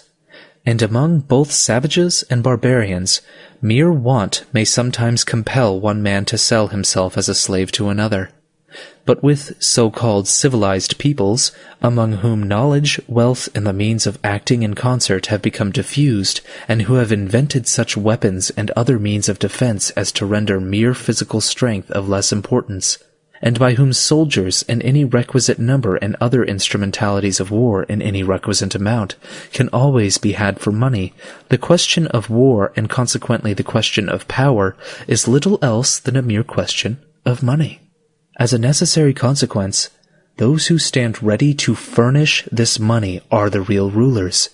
It is so in Europe, and it is so in this country. In Europe, the nominal rulers, the emperors and kings and parliaments, are anything but the real rulers of their respective countries. They are little or nothing else than mere tools, employed by the wealthy to rob, enslave, and, if need be, murder those who have less wealth or none at all. The Rothschilds, and that class of moneylenders whom they are the representatives and agents, men who never think of lending a shilling to their next-door neighbors for purposes of honest industry, unless upon the most ample security and at the highest rate of interest, stand ready at all times to lend money in the unlimited amounts to those robbers and murderers who call themselves governments, to be expended in shooting down those who do not submit quietly to being robbed and enslaved. They lend their money in this manner, knowing that it is to be expended in murdering their fellow men, for simply seeking their liberty and their rights, knowing also that neither the interest nor the principal will ever be paid, except as it will be extorted under the terror of the repetition of such murders as those for which the money lent is to be expended. These moneylenders, the Rothschilds for example, say to themselves, "If we lend 100 million sterling to the Queen and Parliament of England, it will enable them to murder 20, 50, or 100,000 people in England, Ireland, or India, and the terror inspired by such wholesale murder will enable them to keep the whole people of those countries in subjection for 20 or perhaps 50 years to come, to control all their trade and industry, and to extort from them large amounts of money under the name of taxes, and from the wealth thus extorted from them, they, the Queen and the Parliament, can afford to pay us a higher rate of interest for our money than we can get in any other way. Or, if we lend this sum to the Emperor of Austria, it will enable him to murder so many of his people as to strike terror into the rest, and thus enable him to keep them in subjection and extort money from them for 20 or 50 years to come. And they say the same in regard to the Emperor of Russia, the King of Prussia, the Emperor of France, or any other ruler so-called, who in their judgment will be able, by murdering a reasonable portion of his people, to keep the rest in subjection and extort money from them for a long time to come, to pay the interest and principal of the money lent him. And why are these men so ready to lend money for murdering their fellow men? Solely for this reason, that is, that such loans are considered better investments than loans for purposes of honest industry. They pay higher rates of interest, and it is less trouble to look after them. This is the whole matter. The question of making these loans is, with these lenders, a mere question of pecuniary profit. They lend money to be expended in the robbing, enslaving, and murdering of their fellow men, solely because on the whole such loans pay better than any others. They are no respecters of persons, no superstitious fools that reverence monarchs. They care no more for a king or an emperor than they do for a beggar, except as he is a better customer and can pay them better interest for their money.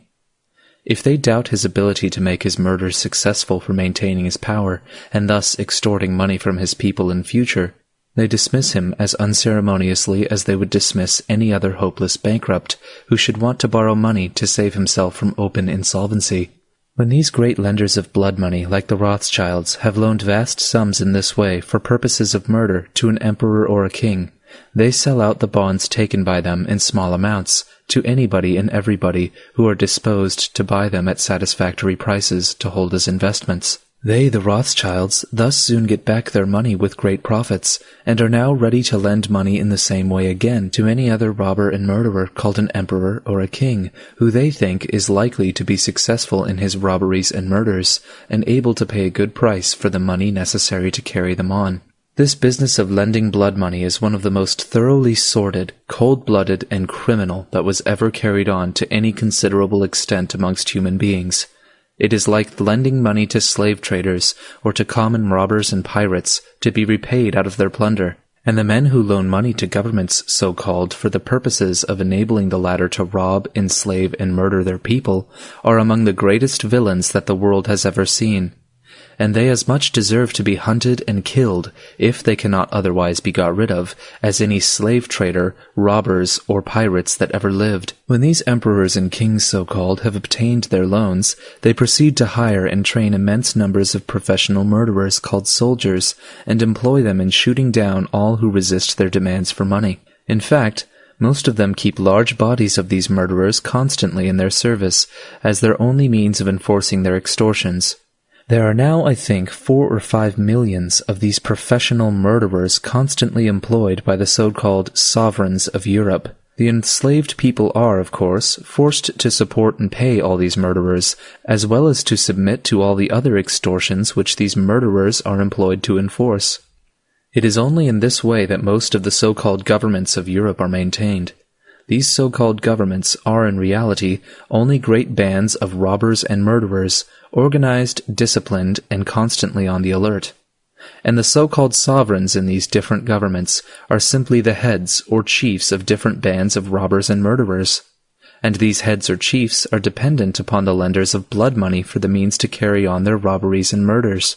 They could not sustain themselves a moment but for the loans made to them by these blood money loanmongers, and their first care is to maintain their credit with them, for they know their end is come the instant their credit with them fails. Consequently, the first proceeds of their extortions are scrupulously applied to the payment of the interest on their loans. In addition to paying the interest on their bonds, they perhaps grant to the holders of them great monopolies in banking, like the banks of England, of France, and of Vienna, with the agreement that these banks shall furnish money whenever, in sudden emergencies, it may be necessary to shoot down more of their people. Perhaps also, by means of tariffs on competing imports, they give great monopolies to certain branches of industry in which these lenders of blood money are engaged. They also, by unequal taxation, exempt wholly or partially the property of these loanmongers, and throw corresponding burdens upon those who are too poor and too weak to resist. Thus it is evident that all these men who call themselves by high-sounding names of emperors, kings, sovereigns, monarchs, most Christian majesties, most Catholic majesties, high mightinesses, most serene and potent princes, and the like, and who claim to rule by the grace of God or by divine right, that is, by special authority from heaven, are intrinsically not only the merest miscreants and wretches, engaged solely in plundering, enslaving, and murdering their fellow men, but that they are also the merest hangers-on, the servile, obsequious, fawning dependents and tools of those blood-money loanmongers, on whom they rely for the means to carry on their crimes. These loanmongers, like the Rothschilds, laugh in their sleeves and say to themselves, "These despicable creatures who call themselves emperors and kings and majesties, and most serene and potent princes, who profess to wear crowns and sit on thrones, who deck themselves with ribbons and feathers and jewels, and surround themselves with hired flatterers and lickspittles, and who we suffer to strut around and palm themselves off upon fools and slaves, as sovereigns and lawgivers, specially appointed by Almighty God, and to hold themselves out as the sole fountains of honors and dignities and wealth and power. All these miscreants and impostors know that we make them, and use them, that in us they live, move, and have their being, that we require them as the price of their position to take upon themselves all the labor, all the danger, and all the odium of all the crimes they commit for our profit, and that we will unmake them, strip them of their gewgaws, and send them out into the world as beggars, or give them over to the vengeance of the people they have enslaved, the moment they refuse to commit any crime we require of them, or to pay over to us such a share of the proceeds of their robberies as we see fit to demand. Section 19. Now, what is true in Europe is substantially true in this country. The difference is the immaterial one, that in this country there is no visible, permanent head or chief of these robbers and murderers who call themselves the government. That is to say, there is no one man who calls himself the state, or even emperor, king, or sovereign. No one who claims that he and his children rule by the grace of God, by divine right, or by special appointment from heaven. There are only certain men who call themselves presidents, senators, and representatives, and claim to be the authorized agents, for the time being, or for certain short periods, of all the people of the United States, but who can show no credentials or powers of attorney, or any other open, authentic evidence that they are so, and who notoriously are not so, but are really only the agents of a secret band of robbers and murderers, whom they themselves do not know, and have no means of knowing individually, but who, they trust, will open or secretly, when the crisis comes, sustain them in all their usurpations and crimes. What is important to be noticed is that these so-called presidents, senators, and representatives, these pretended agents of all the people of the United States, the moment their exactions meet with any formidable resistance from any portion of the people themselves, are obliged, like their co-robbers and murderers in Europe, to fly at once to the lenders of blood money for the means to sustain their power. And they borrow their money on the same principle, and for the same purpose, that is, to be expended in shooting down all those people of the United States, their own constituents and principals, as they profess to call them, who resist the robberies and enslavement which these borrowers of money are practicing upon them. And they expect to repay the loans, if at all, only from the proceeds of the future robberies, which they anticipate it will be easy for them and their successors to perpetrate through a long series of years upon their pretended principles, if they can but shoot down now some hundreds of thousands of them and thus strike terror into the rest. Perhaps the facts were never made more evident in any country on the globe than in our own, that these soulless blood-money loan-mongers are the real rulers, that they rule from the most sordid and mercenary motives, that the ostensible government, the presidents, senators, and representatives so-called, are merely their tools, and that no ideas of or regard for justice or liberty had anything to do with inducing them to lend their money for the war. In proof of all this, look at the following facts. Nearly 100 years ago, we professed to got rid of all that religious superstition inculcated by a servile and corrupt priesthood in Europe, that rulers, so-called, derived their authority directly from heaven, and that it was consequently a religious duty on the part of the people to obey them. We professed long ago to have learned that governments could rightfully exist only by the free will and on the voluntary support of those who might choose to sustain them. We all professed to have known long ago that the only legitimate objects of government were the maintenance of liberty and justice equally for all. And this we had professed for nearly 100 years. And we professed to look with pity and contempt upon those ignorant, superstitious, and enslaved peoples of Europe, who were so easily kept in subjection by the frauds and force of priests and kings. Notwithstanding all this that we had learned and known and professed for nearly a century, these lenders of blood money had, for a long series of years previous to the war, been the willing accomplices of the slaveholders in perverting the government from the purposes of liberty and justice to the greatest of crimes. They had been such accomplices for a purely pecuniary consideration, to wit, a control of the markets in the South.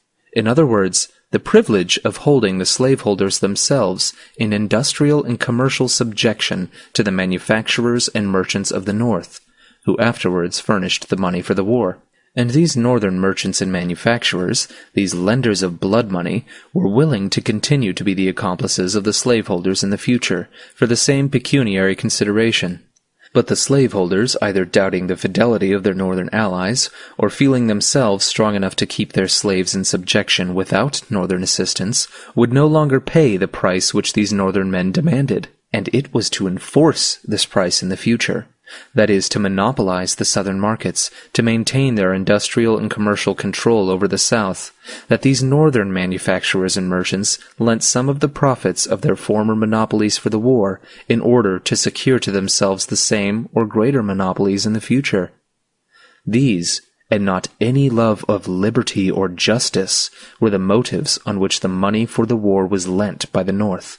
In short, the North said to the slaveholders, "If you will not pay us our price, give us control of your markets, for our assistance against your slaves, we will secure the same price, keep control of your markets, by helping your slaves against you, and using them as our tools for maintaining dominion over you. For the control of your markets we will have, whether the tools we use for that purpose be black or white, and be the cost in blood and money what it may." On this principle, and from this motive, and not from any love of liberty or justice, the money was lent in enormous amounts, and at enormous rates of interest. And it was only by means of these loans that the objects of war were accomplished. And now these lenders of blood money demand their pay, and the government, so called, becomes their tool, their servile, slavish, villainous tool, to extort from the labor of the enslaved people both of the North and the South. It is to be extorted by every form of direct and indirect and unequal taxation. Not only the nominal debt and interest, enormous as the latter was, are to be paid in full, but these holders of the debt are to be paid still further, and perhaps doubly, triply, or quadruply paid by such tariffs on imports as will enable our home manufacturers to realize enormous prices for their commodities. Also by such monopolies in banking as will enable them to keep control of, and thus enslave and plunder, the industry and trade of the great body of the northern people themselves. In short, the industrial and commercial slavery of the great body of the people, North and South, black and white, is the price which these lenders of blood money demand and insist upon, and are determined to secure in return for the money lent for the war. This program having been fully arranged and systematized, they put their sword into the hands of the chief murderer of the war, and charge him to carry their schemes into effect. And now he, speaking as their organ, says, "Let us have peace." The meaning of this is, submit quietly to all the robbery and slavery we have arranged for you, and you can have peace. But in case you resist, the same lenders of blood money who furnished the means to subdue the South will furnish the means again to subdue you. These are the terms on which alone this government, or with few exceptions, any other, ever gives peace to its people. The whole affair on the part of those who furnished the money has been, and now is, a deliberate scheme of robbery and murder, not merely to monopolize the markets of the South, but also to monopolize the currency, and thus control the industry and trade, and thus plunder and enslave the laborers of both North and South.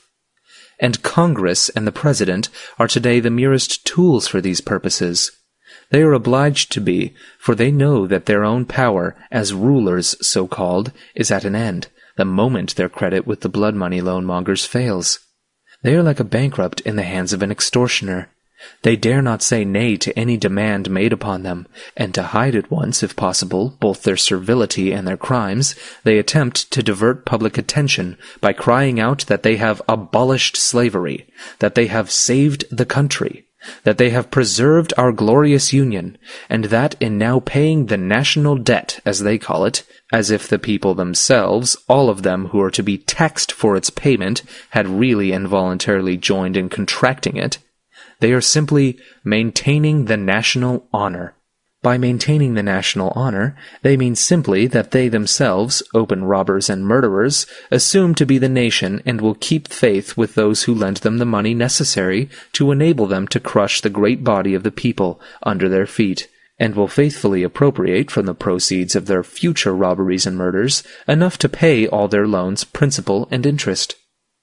The pretense that the abolition of slavery was either a motive or justification for the war is a fraud of the same character with that of maintaining the national honor. Who but such usurpers, robbers, and murderers as they ever established slavery?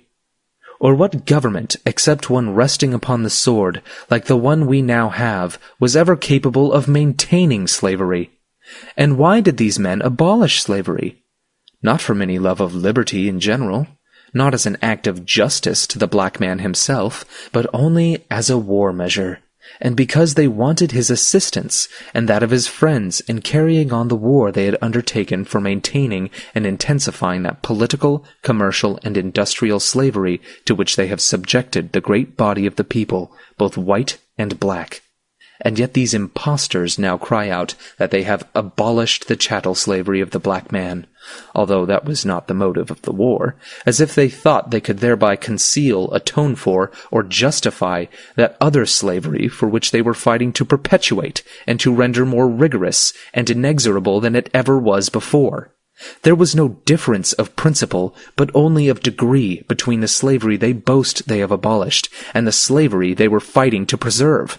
For all restraints upon man's natural liberty, not necessary for the simple maintenance of justice, are of the nature of slavery, and differ from each other only in degree. If their object had really been to abolish slavery, or maintain liberty or justice generally, they had only to say, "All, whether white or black, who want the protection of this government shall have it, and all who do not want it will be left in peace so long as they leave us in peace." Had they said this, slavery would necessarily have been abolished at once. The war would have been saved, and 1,000 times nobler union than we have ever had would have been the result. It would have been a voluntary union of free men, such a union as will one day exist among all men the world over, if the several nations, so-called, shall ever get rid of the usurpers, robbers, and murderers called governments that now plunder, enslave, and destroy them. Still another of the frauds of these men is that they are now establishing, and that the war was designed to establish, a government of consent. The only idea they have ever manifested as to what is a government of consent is this, that it is one to which everybody must consent or be shot. This idea was the dominant one on which the war was carried on, and it is the dominant one now that we have got what is called peace. Their pretenses that they have saved the country and preserved our glorious union are frauds, like all the rest of their pretenses. By them they mean simply that they have subjugated and maintained their power over an unwilling people. This they call saving the country, as if an enslaved and subjugated people, or as if any people kept in subjection by the sword, as it is intended that all of us shall be hereafter, could be said to have any country. This too they call preserving our glorious union, as if there could be said to be any union, glorious or inglorious, that was not voluntary. Or as if there could be said to be any union between masters and slaves, between those who conquer and those who are subjugated. All these cries of having abolished slavery, of having saved the country, of having preserved the Union, of establishing a government of consent, and of maintaining the national honor, are all gross, shameless, transparent cheats. So transparent that they ought to deceive no one when uttered as justifications for the war, or for the government that has succeeded the war, or for now compelling the people to pay the cost of the war, or for compelling anybody to support a government that he does not want. The lesson taught by all these facts is this. As long as mankind continue to pay national debts, so-called, that is, so long as they are such dupes and cowards as to pay for being cheated, plundered, enslaved, and murdered, so long there will be enough to lend the money for those purposes, and with that money a plenty of tools called soldiers can be hired to keep them in subjection. But when they refuse any longer to pay for being thus cheated, plundered, enslaved, and murdered, they will cease to have cheats and usurpers and robbers and murderers and blood-money loanmongers for masters. Appendix. Inasmuch as the Constitution was never signed nor agreed to by anybody as a contract, and therefore never bound anybody, and is now binding upon nobody, and is, moreover, such a one as no people can ever hereafter be expected to consent to, except as they might be forced to do so at the point of a bayonet, it is perhaps of no importance what its true legal meaning as a contract is. Nevertheless, the writer thinks it proper to say that in his opinion the Constitution is no such instrument as it has generally been assumed to be, but that by false interpretations and naked usurpations the government has been made in practice a very widely and almost wholly different thing from what the Constitution itself purports to authorize. He has heretofore written much, and could write much more to prove that such is the truth. But whether the Constitution really be one thing or another, this much is certain, that it is either authorized such a government as we have had, or has been powerless to prevent it. In either case, it is unfit to exist.